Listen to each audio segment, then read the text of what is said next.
After the Eagles' 27-20 loss to the Dallas Cowboys on Sunday night, head coach Doug Peterson said, hey, we're not going to make excuses. We're going to come to work and get ready for New Orleans. Well, coach is a man of his word. Win or lose, their championship culture powers through. As we kick off this Monday edition of Eagles 360 presented by Xfinity. Our fans are the greatest fans. I mean, they come out and support, and it's loud. I mean, it's loud, and that's what you want, you know, at the link. And you know, listen, I'm not going to stand up here and make excuses at all.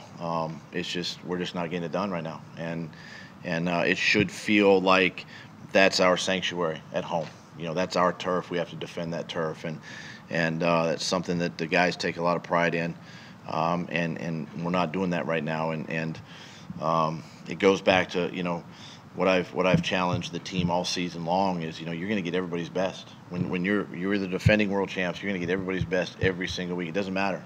If the Cowboys' backs were against the wall, we were going to get their best last night, and it's been that way all season. So we have to expect it.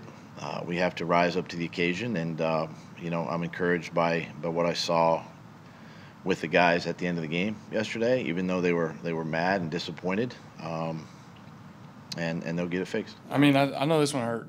You know, this one hurt. Obviously, Sunday Night Football, divisional opponent, the Cowboys coming into our home. Really, the way we've played the last couple times at home, you know, that's not what we pride ourselves on, and this one hurt. So I know. We got a lot of veterans in there, a lot of leadership, and you know, like you said, like Coach said, and I'm going to keep echoing the same thing. We all got to look in the mirror. What can we do differently? Where can we be better? And we realized a lot of people are going to want to write us off at this point, and now it's just time to play ball and try and go shock some people. Start fast, finish strong. That continues to be the message inside the locker room. Disappointed in their execution, the Eagles brought everything back to home plate with a focus on the fundamentals, the technique. They're all in with a heightened sense of awareness. And it all starts in the opening frame. Without a touchdown in the first quarter Sunday for the 7th time in 9 games. I don't want to talk about last year, but that's something that we did really well last year. And it's really hard to put your finger on why it is the way it is this year. A lot of it's just little execution things that are a big deal. And so, I mean, we got to go back and look and see what our team's doing to us early in the game. Why are we having these slow starts? And really, you know, look hard in the mirror, because I think tonight that's what cost us. First half, they executed a lot better than us. We couldn't find rhythm in the first half. Kind of got to the red zone in the first half, didn't score touchdowns. So it's tough. Down 13-3 at halftime. Put our defense in a hole. It's not like we're going into a game and getting surprised by what the defense is doing. They're doing what they do. They're not really doing anything out of the ordinary when we play teams. Carson Wentz got the offense going in the second half with back-to-back touchdown scoring drives, both of which finding Zach Ertz in the end zone. And the production of Ertz is something we highlight every week, consistently making plays. The difficulty of his catches also on display Sunday against the Cowboys in his 4th 100-yard game of the season. I think going into the game, we're very confident with what we have called, what the play is going. In the second half, typically we get rolling. After the first quarter, we get rolling.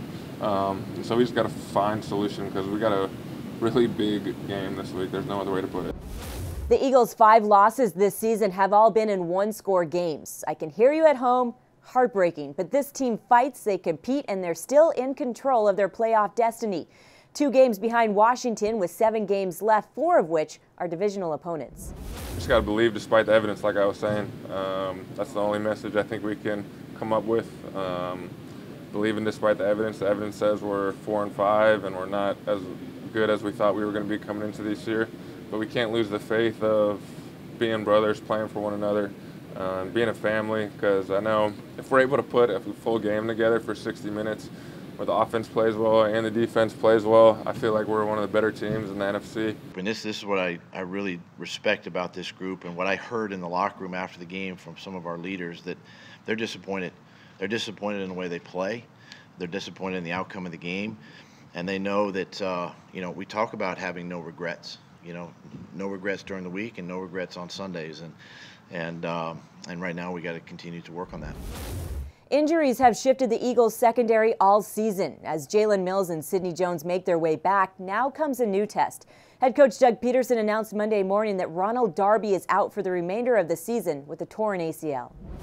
Well, it is hard. I mean, it's hard because you're asking players that maybe don't get a lot of practice time, during the week to come in and play. They're on the look teams, maybe they're giving the look to the offense or whatever it is, and next thing you know, they're having to play. And we just got to continue to coach those guys up. End of the day, you put the next guy in and you play.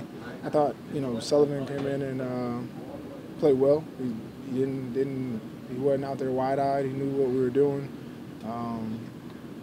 It's just obviously we got a ton of injuries in the secondary, but like I said, we don't have time to make excuses. We got a job to do.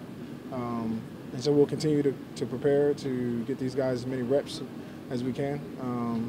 Obviously, we're gonna have a challenge this week with Drew Brees and the Saints offense, so the emphasis goes on the preparation. That's no excuse. We're all pros. At the end of the day, the next guy got to step up. We're all in the same meetings. We all in the same practice. We all participate in everything together. So the next man up, it shouldn't be no excuse. And now it's time to look ahead with what's on the menu Tuesday thanks to Amoroso's. 8 a.m., Doug Peterson goes one-on-one with Eagles insider Dave Spadaro. Mike Groh and Jim Schwartz will hold their weekly press conferences, followed by another edition of Eagles 360 presented by Xfinity. See you then.